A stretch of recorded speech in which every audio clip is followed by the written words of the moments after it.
Module 3 fundamental analysis lesson number 31 corporate action part 2। दोस्तों, अभी हम इस लेसन में जिन कॉर्पोरेट एक्शंस के ऊपर बात नहीं की है उन कॉर्पोरेट एक्शंस के ऊपर बात करने वाले हैं। अगर आप इस वीडियो को फर्स्ट टाइम देख रहे हैं तो पिछला वाला पार्ट 1 जरूर देखो। पार्ट 1 में हमने बहुत ज़रूरी टॉपिक्स को इंक्लूड किया था और उसी लेसन को हम अभी कंटिन्यू कर रहे हैं। तो चलो इस लेसन को स्टार्ट करते हैं। अभी इस लेसन में एफपीओ यानी कि follow on public offer, right issue, merger, demerger और एक्विजिशंस, इन सभी को हम केस स्टडीज के साथ समझेंगे। सबसे पहले हम एक्विजिशन को समझते हैं। एक्विजिशन मतलब किसी कंपनी को खरीदना। ऐसा तब पॉसिबल होता है जब कोई शेयर होल्डर्स अपनी कंपनी को बेचने के लिए रेडी होते हैं। कभी कभी कंपनी के पास ऑप्शन नहीं होता है, इसीलिए उन कंपनीज को उन्हें बेचना पड़ता है। तो ऐसी बहुत सारी डिफरेंट सिचुएशंस हो सकती है जिसमें शेयर होल्डर्स डिसाइड करते हैं कि कंपनी को बेचना है और उसी कंपनी को और कोई खरीदने वाले ऑलरेडी मार्केट में अवेलेबल रहते हैं। एक ज़रूरी इन्फॉर्मेशन मैं आपके साथ शेयर करना चाहता हूँ। हम इन सारे कॉर्पोरेट एक्शंस को और डिटेल में आगे समझने वाले हैं जब हम बिजनेस को समझने वाले हैं। अभी हम टर्मिनोलॉजीज को समझ रहे हैं, इसीलिए आप प्री रिक्विजिट करके इस टॉपिक को ले सकते हो। अभी अगर हम लोगों ने इसी टॉपिक में एक्विजिशन के ऊपर डिटेल में बात की तो आपको बहुत सारी चीज़ें समझने में डिफ़िकल्टी हो सकती है। तो इसीलिए बिजनेस का एक अलग टॉपिक रहेगा, उसमें हम इन सारे टॉपिक्स के ऊपर वापस से एक बार बात करने वाले हैं, जिससे आप जब स्टॉक मार्केट में किसी कंपनी में इन्वेस्टमेंट करना चाहोगे तब आपको उस बिजनेस के बारे में अच्छे से इंफॉर्मेशन रहेगी।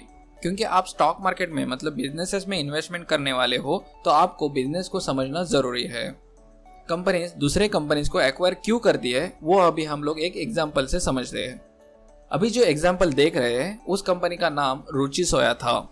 अभी इस कंपनी का नाम पतंजलि है। आप देख सकते हैं इससे पहले इस कंपनी की शेयर की वैल्यू 3 रुपीज़ तक आ चुकी थी और वो प्राइस अब 1450 रुपीज़ से भी ज़्यादा हो चुकी है। सिर्फ 3 साल के पीरियड में 3 से 4000 रुपीज़ की वैल्यू अब 14,50,000 के ऊपर हो चुकी है। तो आप सोचोगे कि पतंजलि ने ऐसा क्या किया जो इतना शेयर बढ़ गया।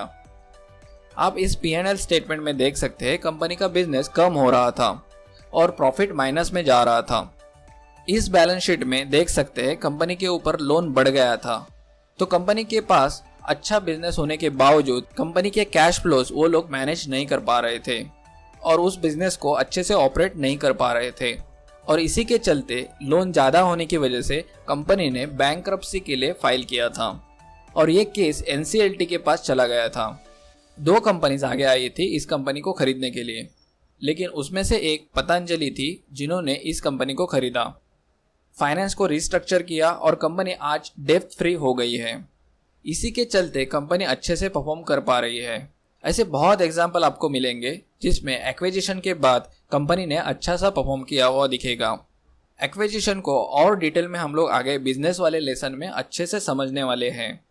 अभी हम मूव करते हैं और एफपीओ के बारे में जानते हैं। एफपीओ मतलब फॉलो ऑन पब्लिक ऑफर।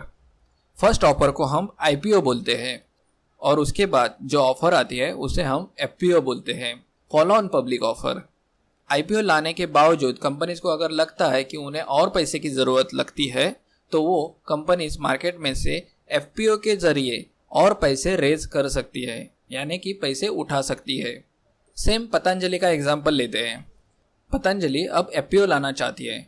उन्होंने रुचि सोया कंपनी को खरीदने के लिए बैंक से डेब्ट लिया था, डेब्ट यानी कि लोन लिया था और रुचि सोया कंपनी को खरीदा था। अब पतंजलि अपनी कुछ परसेंटेज स्टेक बेच के जो डेब्ट है उसे क्लियर करना चाहती है, जिससे पतंजलि ग्रुप का डेब्ट कम हो जाएगा, डेब्ट भी कम हो जाएगा और रुचि सोया भी उनकी ही कंपनी रह जाएगी और एज अ पतंजलि ग्रुप उनके ऊपर रुचि सोया के रिलेटेड कोई भी लोन नहीं रहेगा। रुचि सोया वाले डील के चलते पतंजलि ने बहुत ही ज़्यादा प्रॉफिट कमाया है। अब हम राइट इशू के बारे में बात करते हैं। राइट्स इशू के थ्रू भी कंपनीज पब्लिक को शेयर्स अलोकेट करती है और फंड रेज करती है। तो आईपीओ, एफपीओ और राइट्स इशू, इन तीनों से वो फंड रेज करते हैं। राइट्स इशू में सिर्फ एग्जिस्टिंग शेयर होल्डर्स ही पार्टिसिपेट कर सकते हैं, जैसे कि एयरटेल कंपनी ने राइट्स इशू लाया था, तब उस टाइम पे जिनके पास एयरटेल के ऑलरेडी एग्जिस्टिंग शेयर्स थे वही लोग राइट्स इशू में पार्टिसिपेट कर सकते थे। कंपनी के शेयर होल्डर्स के अलावा बाकी के लोग एयरटेल के शेयर्स नहीं खरीद सकते थे, जिससे कंपनी अपने एग्जिस्टिंग शेयर होल्डर्स को ज़्यादा फायदा पहुंचाना चाहती है और उन्हें वो राइट्स प्रोवाइड करती है कि सिर्फ आपको मौका दिया जा रहा है और कंपनी के शेयर्स खरीदने के लिए, जिससे दोनों को फायदा होता है, कंपनी को भी फायदा होता है और शेयर होल्डर्स को भी फायदा होता है। राइट्स इशू में कंपनी अपने शेयर होल्डर को कम दाम में शेयर्स अलोकेट करती है, जिससे कंपनी अपने शेयर होल्डर्स को ज़्यादा फायदा दे पाती है। राइट्स इशू भी दो तरह के होते हैं, रिनाउंसेबल और नॉन रिनाउंसेबल। रिनाउंसेबल राइट्स इशू वो होते हैं जिसमें आप आपके राइट्स को दूसरे को भी बेच सकते हैं, और नॉन रिनाउंसेबल राइट्स इशू में आप आपके राइट्स दूसरे को बेच नहीं सकते हैं। तो इसी तरह से राइट्स इशू ऑपरेट होते हैं। अभी हम मर्जर के बारे में बात करते हैं। मर्जर मतलब दो कंपनी मिला के एक बिजनेस को ऑपरेट करती है, जिसमें कंपनी के सारे ऑपरेशंस मर्ज हो जाते हैं। एक कंपनी के अंदर में बाकी दो कंपनीज आ जाती है। जैसे आइडिया और वोडाफोन का मर्जर हुआ था और वोडाफोन आइडिया लिमिटेड कंपनी बनी थी। इनके एम्प्लॉयज़, मैनेजमेंट, असेट्स और लायबिलिटी सारी एक कंपनी के अंदर में आ जाती है और वो एक कंपनी मिलके अपने कॉम्पिटिटर्स के साथ कॉम्पीट करती है, जिससे उनके बहुत सारे पैसे बच सकते हैं और कॉम्पिटिटर्स के साथ फाइट करना इजी होता है। अभी डीमर्जर को समझते हैं।